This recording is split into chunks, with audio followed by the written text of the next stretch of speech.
is Harry Hardy.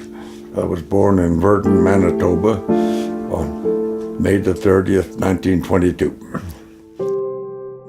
My brother enlisted in the Navy in 1939. We were a family of three in the kitchen, and my father was in the Army. He was telling me with his eyes to join up. My mother was telling me not to join up. So finally, I joined up. We had hurricanes in Vancouver, and we were a fighter squadron, 163 fighter squadron. And the Canadians were in Alaska with 111 and 118 fighter squadrons on Kitty Hawks. So when they were posted overseas, they flew all their Kitty Hawks down to Vancouver, left them with us. So we had the Kitty Hawks to play with.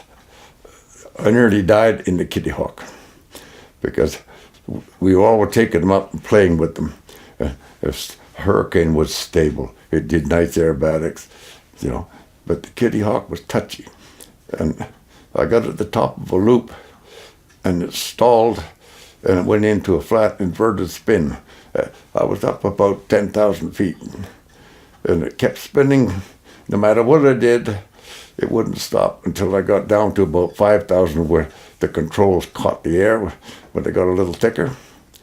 And then I had to pull it through the loop to get it around the bottom, and I just clipped the blueberries on the way down. I nearly died on that trip. I never aerobated a Kitty Hawk again. I was posted overseas on January the 1st, 1944, from Vancouver. Finally, on August the 10th, I was posted over to the beachhead. I might tell you about my first stop. The CEO says, "You be my wingman and do what I do." So, of course, I was hanging on to his wing, and when he got to the target, he said, "Going down." I couldn't even see the target. All I could see was smoke and dust. So when he dropped his bombs, I dropped mine. So that was my first stop. I did a 10 ops on the Falaise Gap battle. And when I got to about my 9th op, the pulverizer was, a fellow named Cliff Hicks was the pilot of the pulverizer. He was killed on August the 8th, and I was sent over on August the 10th, so I must have been his replacement. So you aren't entitled to your own airplane until you put in about 30 ops, see. But I only had about 9. But the pulverizer was being used as a spare because nobody wanted it because somebody else had named it. They wanted to put their own name on. So I asked the CEO if I could have it, and he gave it to me on my 9th op. Second pulverizer, the Americans were fighting the Battle of the Bulge down in the Ardennes, and it was snowing.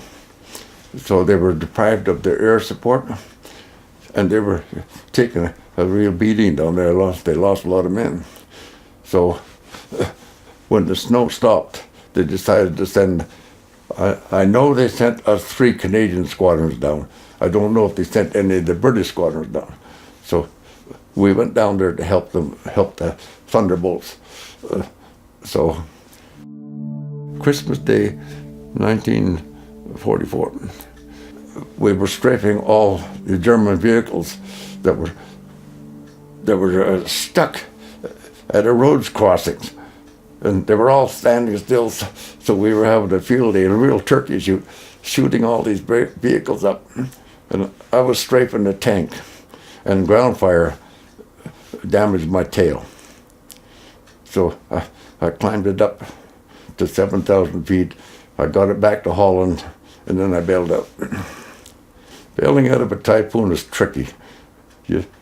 Any fighter, the way you bail out, you get rid of the hood, and you bunt the stick forward, and it throws you out of the plane.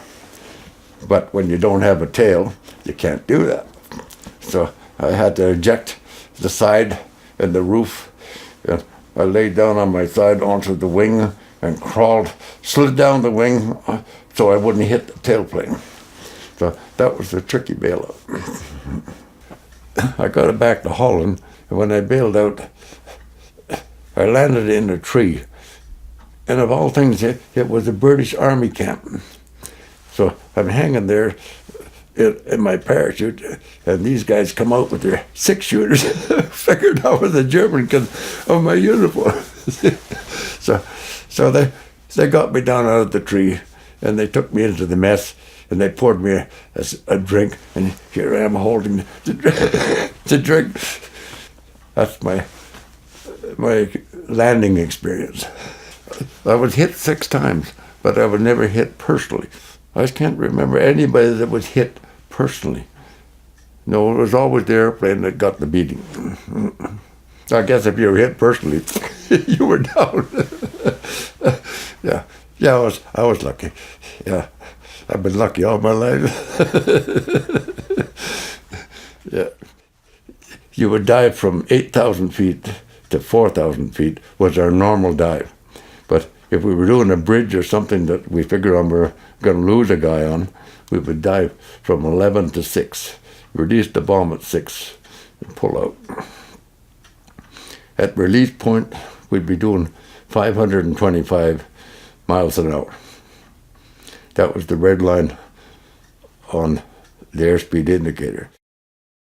The ATA girls would bring this is the Air Transport Association girls, would bring the planes down from the factory to us, but they weren't allowed to take them over the channel.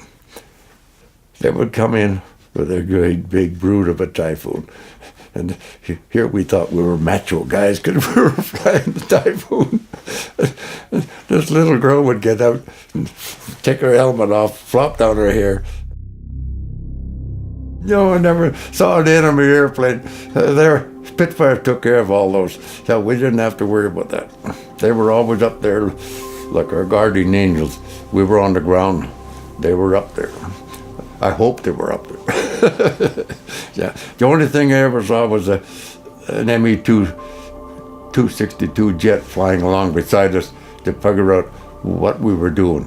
But he would never come close to the squadron. I could see him off to the side, and he had to keep flipping because he had to slow down to stay with the Typhoon. We could only cruise at 280 miles an hour. See, I mean, that was our normal cruising speed going over Germany. Yeah. So it was the luck of the draw. You know, you're flying along there, you're just like a duck and a hunter in the blind. Even at 10,000 feet, the odd guy got picked off. 2 of them got picked off, just flying into Germany. Just a lucky shot by some guy on the ground, picked them off. All you hear about is the Spitfire pilots. And what I was trying to do was to bring the Typhoon out of the darkness. So I hired people to build me 5 6-foot wingspan Typhoons with my nose art on it, my pulverizer 2 nose art. And I distribute them to the different museums. So maybe that'll help people realize that the Typhoon was in the war. Yeah.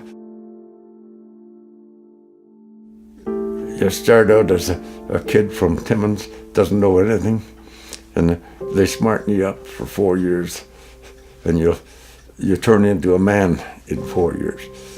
After the war was over, and I was ready to go to work. Yeah.